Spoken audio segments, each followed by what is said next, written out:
இனிமே கண்ணை மூடிட்டு கடலை எண்ணெய் வாங்கலாம். ஏன்னா மந்த்ரா கடலை எண்ணெய் இதயத்தின் தயாரிப்பு. வறுக்க பொரிக்க ஏன் எல்லா சமையலுக்கும் மந்த்ரா தான். மந்த்ரா கடலை எண்ணெய், அபார ருசி, ஆரோக்கியமான உடல் நலம். தினமலர் நேயர்களுக்கு வணக்கம். இன்றைய நேர்காணலில் நம்மோடு இணைந்திருக்கிறார் டெல்லியிலிருந்து மூத்த பத்திரிகையாளர் திரு சேகர் ஐயர் அவர்கள். வணக்கம் சார். வணக்கம் ஷாம்லா. வணக்கம். 5 மாநில சட்டப்பேரவை தேர்தல் தேதிகள் அறிவிக்கப்பட்டிருக்கு. அதுவும் தமிழகத்திற்கு ஏப்ரல் 23ஆம் தேதி ஒரு 38 நாள் தமிழகத்திற்கு அவகாசம் கொடுக்கப்பட்டிருக்கு. அதுவே இங்கே கேள்விகளை எழுப்புது. எதற்காக இந்த அவகாசம் அப்படின்ற ஒரு கேள்வி எழுப்பப்படுது. ஏன் கேரளாவோட எலெக்ஷன் வைக்கல? வழக்கமாக பாண்டிச்சேரிக்கும் ஒரே டேட்டில் தானே ஒரே ஃபேஸில் வைப்பாங்க. ஏன் இந்த தடவை தமிழகம் அதுலேருந்து பிரிஞ்சு ஒரு செப்பரேட்டாக மேற்கு வங்கத்தோட முதல் கட்ட தேர்தலோட இணைஞ்சிருக்கு அப்படின்ற கேள்விகள் வைக்கப்படுது. உண்மையிலே சொல்லுங்கள், என்ன காரணத்தினால இவ்வளோ நாள் கொடுக்கப்பட்டிருக்கு தமிழகத்துக்கு? இல்லைங்க, இப்போ அதாவது 9ஆம் தேதியே வச்சிருந்தானா இத்தனை எங்களுக்கு 3 வாரம் தான் கிடைக்கிது கேம்பெயினுக்குன்னா அந்த கம்ப்ளைண்ட் வரும். இப்போ கேரளத்தில் பாருங்க, இப்போ காங்கிரஸ் தலைவர்கள் சொல்கிறாங்க எங்களுக்கு இந்த 3 வாரம் ரொம்ப டைட்டாக இருக்குது, இந்த 3 வீக் தான் இருக்குது. அது சொல்லப்போனால் 20 நாள் தான் எங்களுக்கு. அதில் இடதுசாரி கட்சிகள் முன்னாடி சிபிஎம் லிஸ்ட் போட்டாச்சு. காங்கிரஸ்ல மீட்டிங் எல்லாம் ஒன்றும் ஆரம்பிக்கல. எங்களுக்கு டைம் ரொம்ப கம்மியாக இருக்குதுன்னு அங்கே கம்ப்ளைண்ட் பண்ணுறாங்க. இது எனக்கு என்ன தோணுதுன்னா, எப்போ ஒன்று கம்ப்ளைண்ட் பண்ணுறது இல்லாத போது கொண்டு வர காரணங்கள் இது.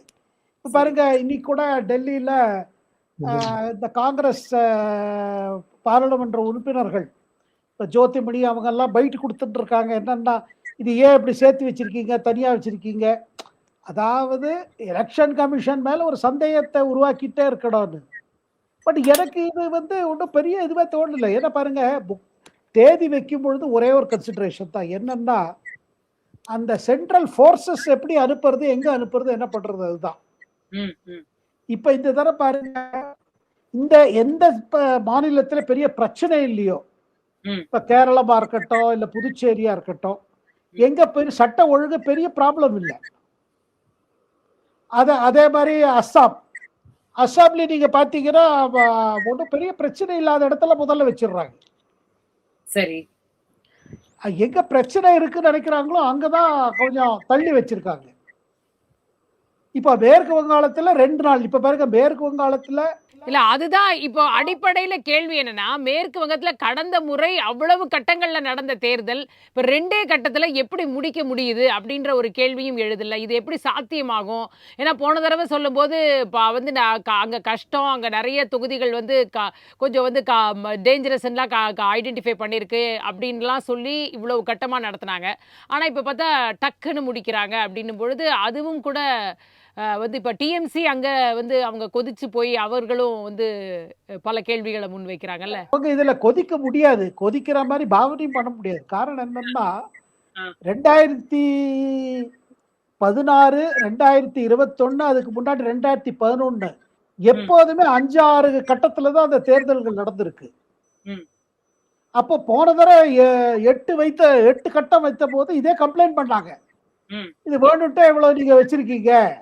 ஆனா அனுபவம் என்ன இருந்ததுன்னா, எலெக்ஷன் கமிஷனுக்கும் உங்களுக்கு சென்ட்ரல் பாராமிலிட்டரி ஃபோர்ஸஸோட இதுல என்ன அனுபவம்னா, 8 கட்டத்துல வச்சா என்ன ஆகுதுன்னா, இந்த ஆன்டி சோஷியல் எலிமெண்ட்ஸ், இந்த ரவுடிஸ், குண்டாஸ், இவங்கெல்லாம் என்ன பண்றாங்க, ஒரு கட்டமா போய் கலாட்டா செஞ்சுட்டு இருக்காங்க மேற்கு வங்காளத்துல அப்படின்னு ஒரு குற்றச்சாட்டு. அதனால அதிகமாக சென்ட்ரல் ஃபோர்ஸஸ் அனுப்பிச்சுட்டு இது 2 இதுல முடிக்கணும் இல்ல 3 இதுல முடிக்கணும் அப்படிங்கிற முடிவு எடுத்திருக்காங்க. ஏன்னா போன தரம் பாருங்க, 8 கட்டத்தில் நடந்த பொழுது இந்த ரவுடி எலிமெண்ட்ஸ் இல்ல குறிப்பிட்ட பச்சையாவே சொல்லலாம், இல்ல திரிணாமுல் காங்கிரஸோட ஹென்ச்மென்லாம் இவங்க என்ன பண்ணாங்க, கலாட்டா பண்ணுவதற்காகவே பல முறை சென்ட்ரல் ஃபோர்ஸஸே தாக்கினாங்க. 1. 2வது, ஸ்டேட் கவர்மெண்ட் அவங்க இதுவே பண்ண மாட்டாங்க. அதாவது சென்ட்ரல் ஃபோர்ஸஸை கூப்பிடவே மாட்டாங்க. ஏன்னா டிஸ்ட்ரிக்ட் கலெக்டர் கூப்பிட்டா தான் அவங்க போவாங்க. வெறும் ஃபோர்ஸ் போய் நின்று ஒன்றும் பிரயோஜனம் இல்லை. இந்த தடவை பாருங்க, 2 பெரிய விஷயம் இருக்கு. 1, 2 நாள்ல வச்சாங்க. நேற்று இரவே, அதாவது தேதி வந்த கையோடையே சீஃப் செக்ரட்டரி, டிஜிபி எல்லாரையும் மாத்திட்டாங்க அங்க மேற்கு வங்காளத்துல. அதே மாதிரி அஸ்ஸாம்லயும் நீங்க மாத்திருக்காங்க. இது வெறும் பிஜேபிக்கு எதிர்த்து இருக்கிற கட்சிகள் ஆளும் இதுல தான் நடக்குதுன்னு இல்லை. அஸ்ஸாம்லயும் நீங்க 5 மாவட்டத்தில் பார்த்தீங்கன்னா மாவட்ட போலீஸ் அதிகாரிகளை மாத்திட்டாங்க. அதாவது தேர்தல் இவங்க அனுபவத்துக்கு இது பண்ணி போயிருக்காங்க. போன தடவை 8 கட்டத்தில் வச்சு என்ன ஆச்சு, ஃபோர்ஸஸ் இருந்தும் ஃபோர்ஸஸ் டிப்ளாய் ஆகாம இருந்தது.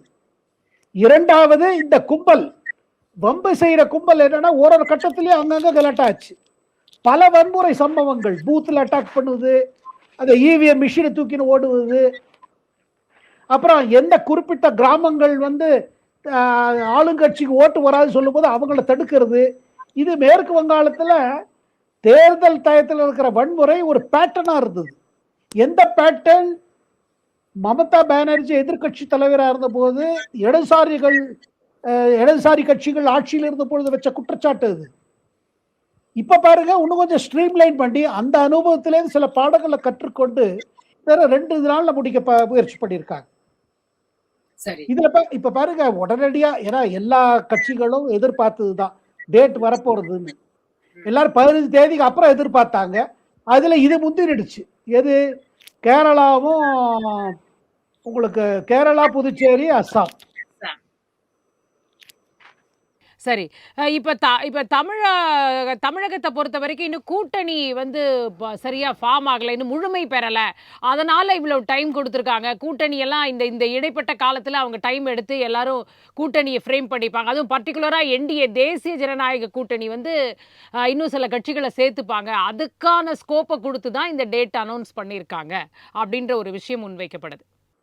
இல்லைங்க, இதுல என்ன டேட் வச்ச பாருங்க. ஆல்ரெடி ஒரு அலையன்ஸ் இந்த பக்கம் இருக்கு, அந்த பக்கம் இருக்கு அலையன்ஸ்.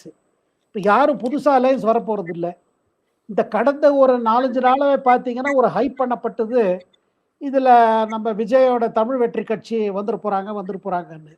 அது பெரும்பாலும் பார்த்தீங்கன்னா இப்போ இன்னைக்கு தாவேகா தரப்புல இருந்த குற்றச்சாட்டு என்னன்னா, இதெல்லாம் பரப்பினது டிஎம்கேக்கு கனெக்டட் இவங்க தான் இதை பெருசு பண்ணாங்க, அனாவசியமா ஒரு மக்கள் மத்தியில் ஒரு குழப்பத்தை உண்டாக்குறதுக்காக பண்ணாங்கன்னு அவங்க பெருசா இது பண்ணியிருக்காங்க.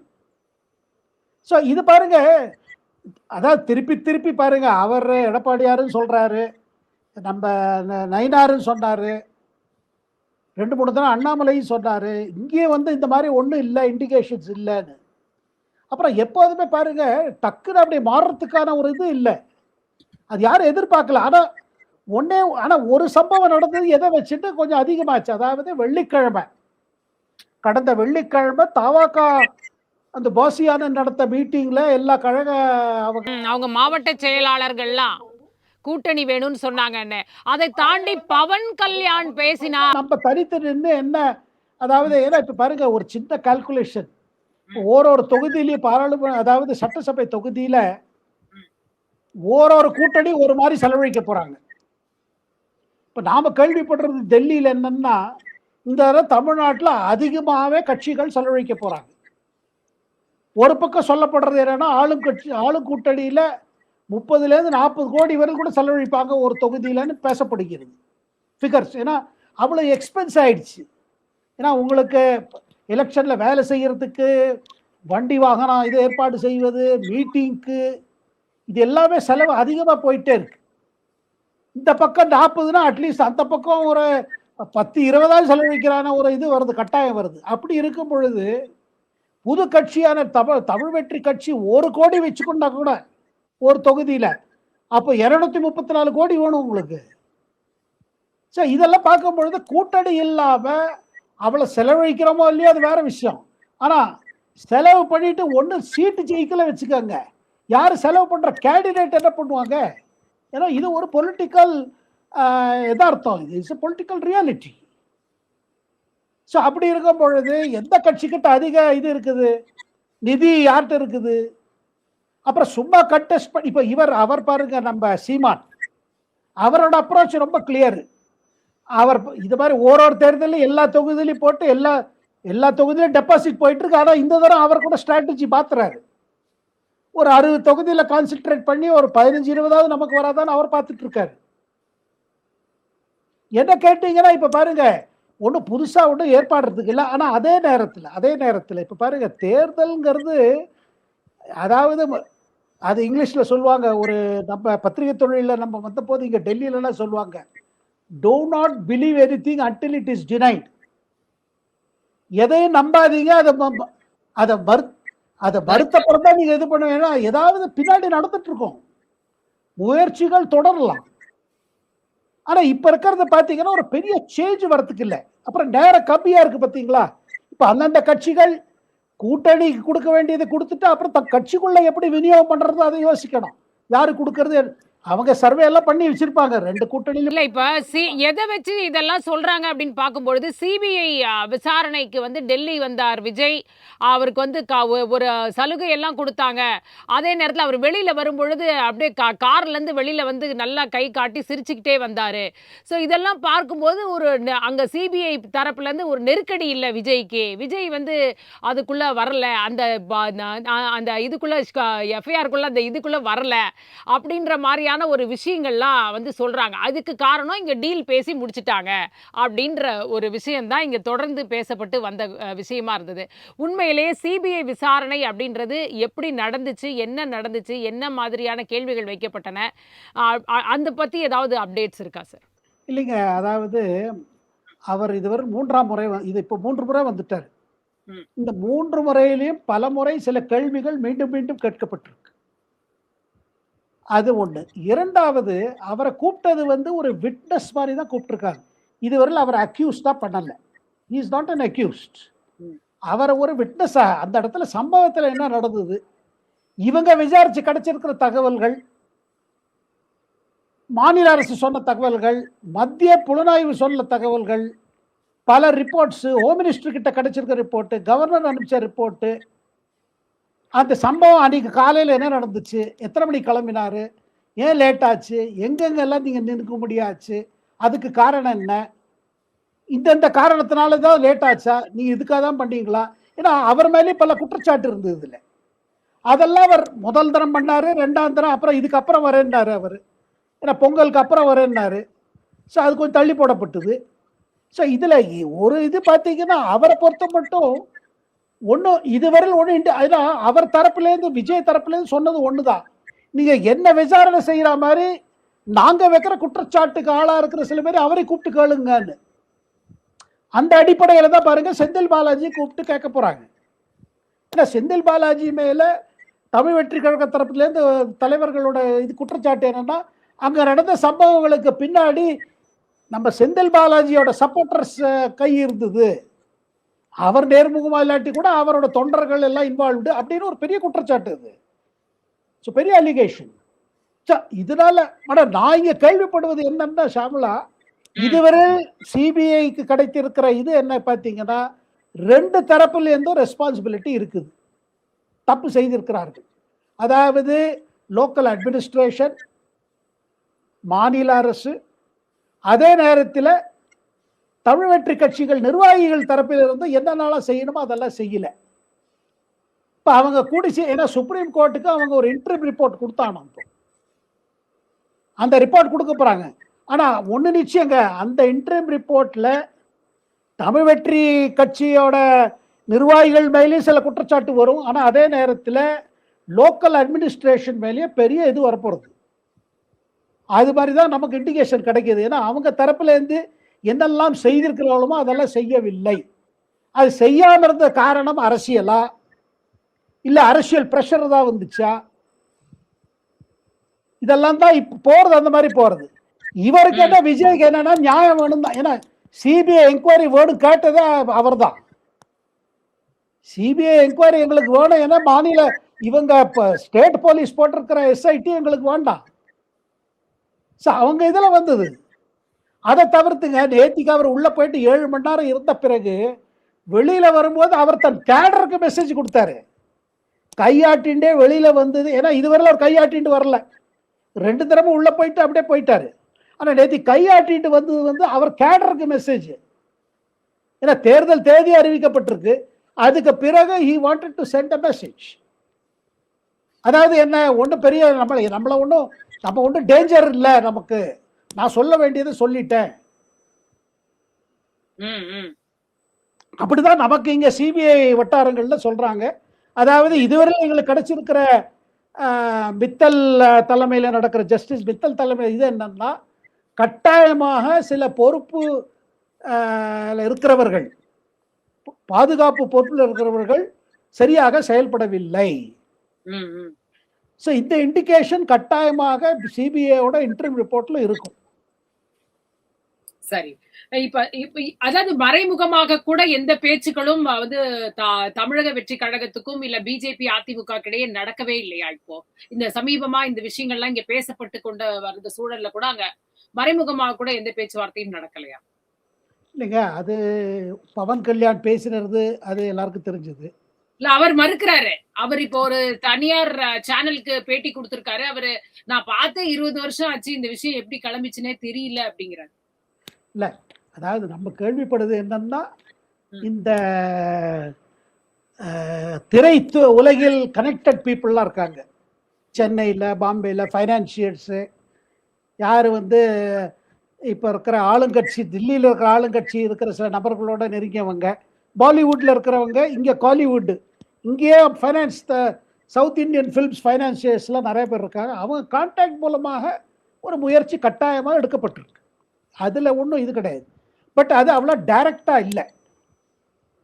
அதாவது அமித்ஷாவே விஜய்கிட்ட பேசுகிற மாதிரியோ விஜய் அமித்ஷா பேசுகிற மாதிரி இல்லை.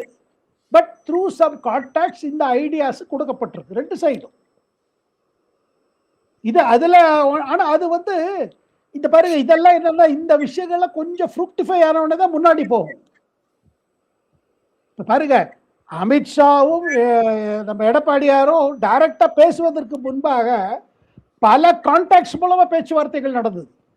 அதுக்கு பிறகுதான் அதிமுக திரும்பி வந்தது.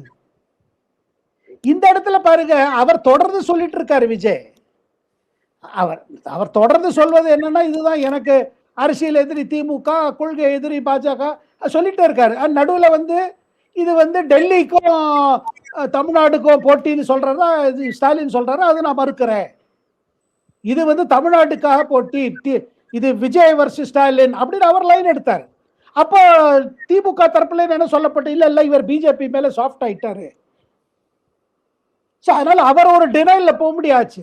பட் நான் கேள்விப்படுறது என்னன்னா, டெஃபினட்டா அவர் இந்த பக்கம் வந்தா நல்லா இருக்குங்கிறதுக்காக, அதாவது பொலிட்டிக்கல் இதுல என்ன சொல்லுவாங்கன்னா வெல் விஷர்ஸ்பாங்க. அதாவது ரெண்டு சைட்லயும் வெல் விஷர்ஸ். அவங்க டைரக்ட் அரசியல்வாதியா இருக்க மாட்டாங்க, பொலிட்டிக்கல் லீடர்ஸ் டைரக்டா வர மாட்டாங்க. இதுல கான்டாக்ட்ஸ் இருக்கும். ஆனா நான் கேள்விப்படுறது என்னன்னா, திரை உலகம் ரொம்ப கனெக்டடு. இந்த ஃபில்ம் வேர்ல்டு இருக்கு பார்த்தீங்களா, அதுல நிறைய கார்பரேட்ஸ் எல்லாம் இன்வால்வ். இன்னைக்கு பாருங்க, அது ஒரு இண்டஸ்ட்ரி மாதிரி கருதப்படுறது. 2000 வாஜ்பாய் கவர்மெண்ட் இருக்கும்பொழுது சினிமாவுக்கு ஒரு இண்டஸ்ட்ரி அந்தஸ்து கிடைச்சது. அதுக்கு பிறகு சில corporate film companies are involve. அதில் இருக்கிற சிஇஓஸ், அதில் ஃபைனான்சியர்ஸ், அவங்க மூலமால இந்த சஜஷன் தரப்பட்டது. பட் அதுக்கு ஒன்றும் அவர் விஜய் வாஸ் நாட் ரெடி. ஆனால் அதே நேரத்தில் கட்சிக்குள்ள ப்ரெஷர் உள்ள பில்டப் ஆயிருக்கு. இப்போ தாவாக்காக்குள்ள ஒரு ப்ரெஷர் இருக்குது. இப்போ பாருங்க, இப்போ நாளைக்கு அடுத்தது அவருக்கு கேண்டிடேட் தேடணும். விஜய்க்கு 234 தொகுதியில் கேண்டிடேட் போட்டானமே. அப்புறம் எந்த கேண்டிடேட்டும் இப்போ நமக்கு கிடைக்கிற தகவல் என்ன, டெல்லியில் என்ன சொல்றாங்க, எல்லா கேண்டிடேட்ஸுமே செலவு கண்டு நம்ம நடுங்குறாங்க. இப்ப காங்கிரஸ்லயே அதே நிலைமை தான் ஷாம்லா. 28 கேட்டு வாங்கிட்டாங்க. இப்ப 28 கேண்டிடேட்ஸ் யாரு, அது யார் இவ்வளவு செலவு பண்றது, இதுல திமுக நமக்கு எவ்வளவு ஹெல்ப் பண்ணுவாங்க. ஏன்னா இப்போ ஒரு தொகுதியில பாருங்க நல்ல செலவாகுது. அந்த செலவை எப்படி நம்ம அதுக்காக எங்க ஃபண்ட் திரட்டுறது, இந்த பிரச்சனை எல்லா கட்சியிலையும் வருது. சோ இப்படி இருக்கும் பொழுது இவர் எப்படி சமாளிக்க போறாரு விஜய்? அவருக்கு பாப்புலாரிட்டி இருக்குது, ஒரு தேர்ட் ஃபோர்ஸா வருவாரு. ஆனா ஒண்ணுங்க, கேண்டிடேட் லெவல்ல என்னன்னா, சும்மா போட்டிட்டு அவங்க தோக்கறதுக்காக அவங்களுக்கு இது இல்லை. அதாவது தாவகாக்கு 20% ஓட்டு இருக்கு, 30% ஓட்டு இருக்கு. இதை ப்ரூவ் பண்றதுக்காக அவங்க கண்டெஸ்ட் பண்ண விரும்பல. They want to contest to win.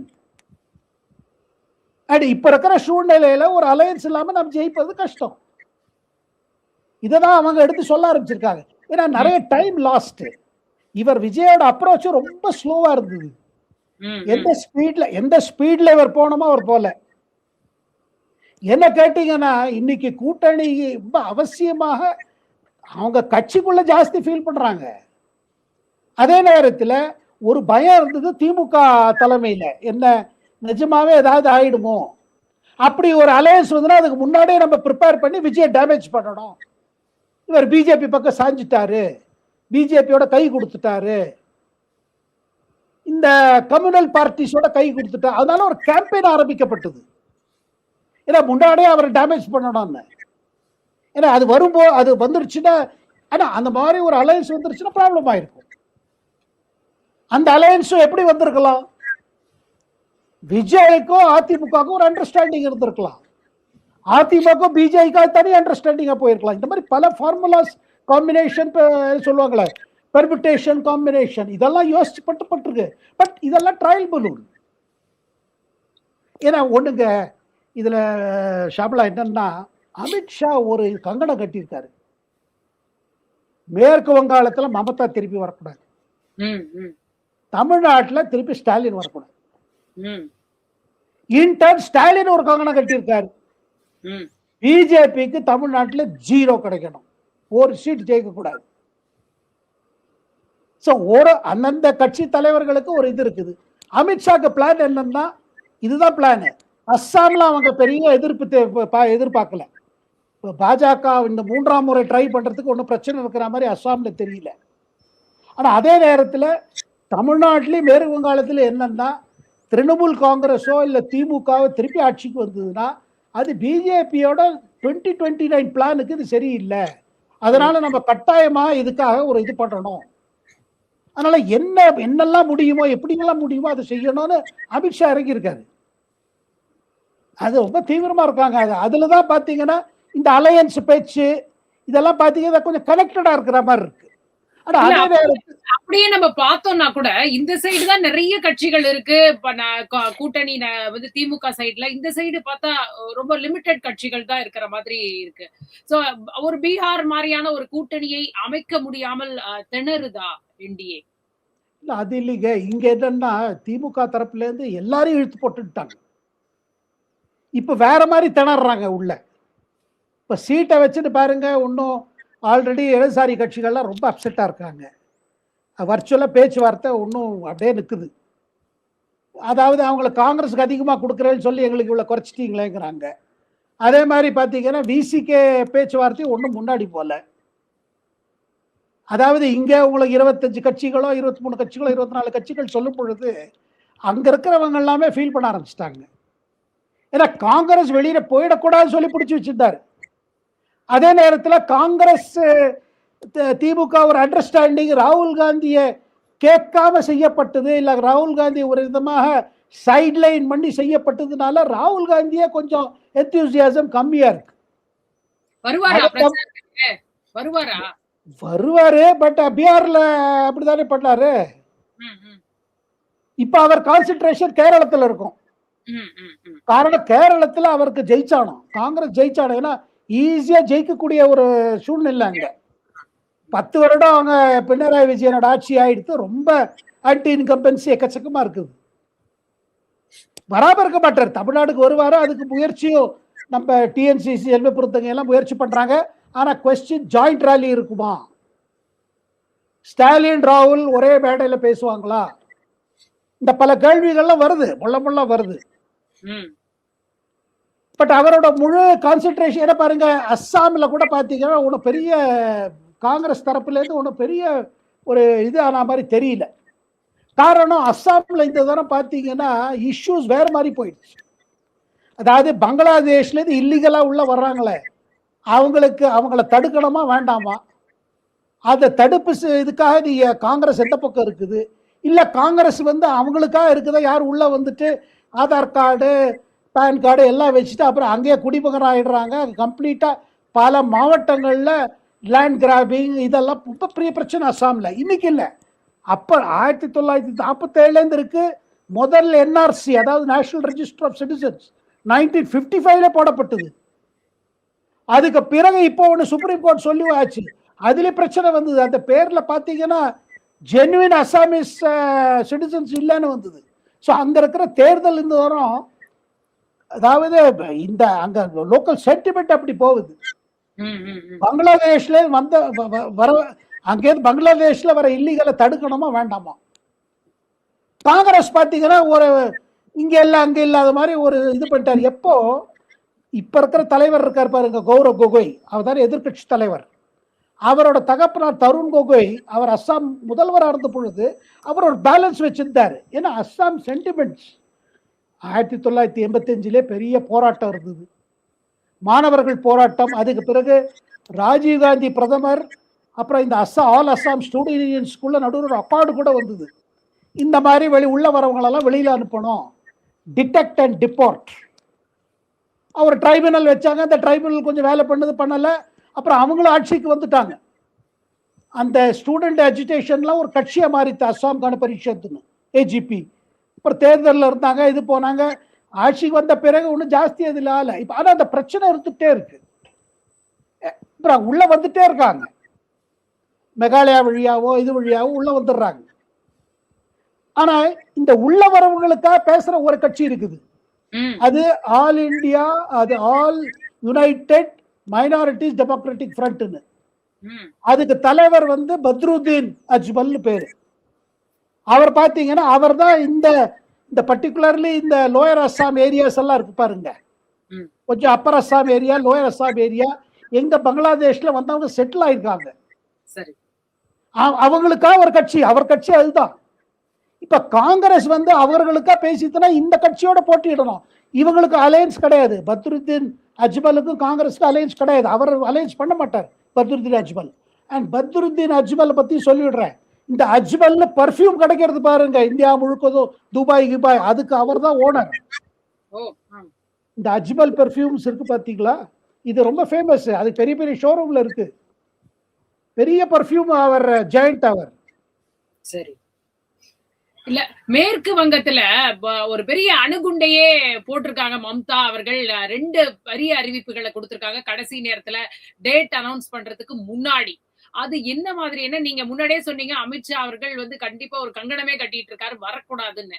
அது அப்படியே மாத்திருமா, அந்த ஷிஃப்ட் மாத்திருமா, ஒரு பெரிய தாக்கத்தை ஏற்படுத்துமா? அந்த அறிவிப்புகள் எப்படி பார்க்கறீங்க?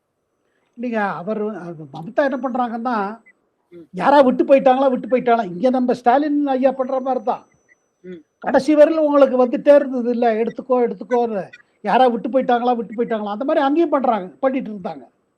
அப்புறம் நேத்திக்கு காலையில, அதாவது நேத்திக்கு 4 மணிக்கு தான் தேதி எல்லாம் வந்தது, டேட்ஸ். இது காலையில அவங்க கடைசியா விட்டு போறது யாரு?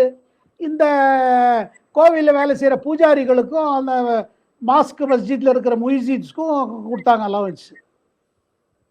அவங்களுக்கு இந்த தடவை ஒரு டென்ஷன் இருக்குது ஷாம்லா. என்ன டென்ஷன்னா, அவங்களுக்கு பெரிய ஸ்ட்ரென்த் என்னன்னா, முஸ்லிம் ஓட்டர்ஸ் சில, அதாவது அவங்க 30, அதாவது 25ல 30% வரை பல தொகுதிகளில் இருக்காங்க. என்ன கேட்டீங்கன்னா 294 தொகுதி இருக்குது மேற்கு வங்காளத்தில். அதுல 114 தொகுதியில அவங்க முஸ்லிம் ஃபேக்டர் பெரிய ஃபேக்டர், டிசிசிவ் ஃபேக்டர். அதுல இவங்களுக்கு எப்போதுமே கம்ஃபர்ட் என்னன்னா, எப்படி இடதுசாரிகள் கட்சிகள்ல ஒரு ஃபார்முலா வச்சு அந்த ஃபார்முலா இவங்க ஃபாலோ பண்றாங்க. ஸோ இந்த என்டையர் அந்த முஸ்லிம் ஓட்ஸ் இவங்களுக்கு வந்துடும். ஸோ ஈஸியா ஒரு 30% இவங்களுக்கு வந்த பிறகு இவங்களுக்கு மேற்கொண்டு வேணுங்கிறது another 20%. ஏன்னா கிட்டத்தட்ட 48% ஓட்டு அவங்களுக்கு ஷேர் உண்டு. பட் இந்த தடவை என்ன பிரச்சனை ஆயிருக்குன்னா, இந்த எஸ்ஐஆர் வந்தது, அதாவது லிஸ்ட்ல பாருங்க ஆட்டோமேட்டிக்கா செத்தவங்க பேர்லாம் இருந்துச்சு, அதெல்லாம் ஆட்டோமேட்டிக்கா டிலீட் ஆயிடுச்சு. அதை தவிர்த்து டிஸ்பியூட்டட் இருக்கு, ஊரை விட்டு போனவங்க, வேலை மாதிரி போனவங்க, அதெல்லாம் இருக்கு, அந்த டிஸ்பியூட்டட் கேட்டகரி இருக்கு. ஆனா செத்தவங்க பேரெல்லாம் போனதுலேயே பார்த்தீங்கன்னா அவங்களுக்கு என்ன ஆச்சுன்னா, அவங்க ஜெயிச்ச 200க்கு மேல ஜெயிச்சாங்க போன தேர்தலில். அதுல குறைஞ்ச 72 to 75 தொகுதிகளில் யார் பேரெல்லாம் வெட்டப்பட்டதோ, அதாவது டெலிஷன்ஸ், நம்பர் ஆஃப் டெலிஷன், அது வந்து is more than the margin. இவங்க எந்த மார்ஜின்ல ஜெயிச்சாங்களோ அதுக்கு மேல பேர் நிறைய வெட்டப்பட்டிருக்கு. இவங்க சொந்த தொகுதியான கொல்கத்தாலே பவானிப்பூர்னு இருக்குது, அந்த பவானிப்பூர் தொகுதியிலே 44,000 பேர் வெட்டப்பட்டு கொடுத்து. இதனால இவங்களுக்கு என்ன பயம்னா, எது நமக்கு சொலையா கிடைச்சிருந்ததோ ஓட்டு, அந்த ஓட்டுல டிஸ்டர்பன்ஸ் ஆயிடுச்சோன்னு இவங்க பயப்படுறாங்க. அதனால்தான் எஸ்ஐஆரை வச்சு இவ்வளவு பெரிய கலாட்டம் பண்ணாங்க. அதில் சுப்ரீம் கோர்ட்ல தானே போய் வாதாடினாங்க. ஆனா சுப்ரீம் கோர்ட் என்ன சொல்லிட்டாங்க, எஸ்ஐஆர் நடக்கும், ஆனா ஒரு பேர் விட்டு போக கூடாது. அதுக்கு தொடர்ந்து இப்ப பாருங்க எல்லா இடத்துலயும் ட்ரைபியூனல்ஸ் மீட்டிங் நடக்குது. கொல்கத்தா கோர்ட் சூப்பர்வைஸ் பண்ணி இந்த ட்ரைபியூனல்ஸ் ஒரு கேஸா பார்த்து கிளியர் பண்ண அந்த பெயர்கள் சேர்க்கப்படும். இந்த சுப்ரீம் கோர்ட் இந்த வேலை கொல்கத்தா கோர்ட் கொடுத்துருது. இதனால மமதாக்கு என்ன தோணுதுன்னா, அதாவது அங்க போய் ஓட்டு விழுந்துட்டே இருந்தது ஷாம்லா. இதுல டவுட்டே கிடையாது. இதே குற்றச்சாட்டு மமதா இடதுசாரி கட்சிகள் மேல வச்சுட்டு இருந்தாங்க. அவங்க ஆட்சி இருக்கும்பொழுது இவங்க எல்லாம் சயின்டிபிக் ரிக்கிங் பண்றாங்க. அந்த மாதிரி ஒரு குரூப்பா ஓட்டு போட்டு போயிடுவாங்க. பேலட் பேப்பர் இருக்கும்போது சரி, இவிஎம் இருக்கும்போது சரி. இப்ப அதெல்லாம் ஆட்டோமேட்டிக் டெலிஷன் ஆயிடுது. ஏன்னா இப்ப நீங்க டெத் சர்டிபிகேட் கொடுக்கும்போது ஆதார் கார்டு கொடுக்குறீங்க. அதை ஈஸியா எடுத்துட்டு அதுல ஒரு ரோல்ல இருந்து எடுத்துட்டாங்க. யார் டெட் அவுட். இதுல மமதாக்கு அது ஒரு அதிர்ச்சியா இருக்கு.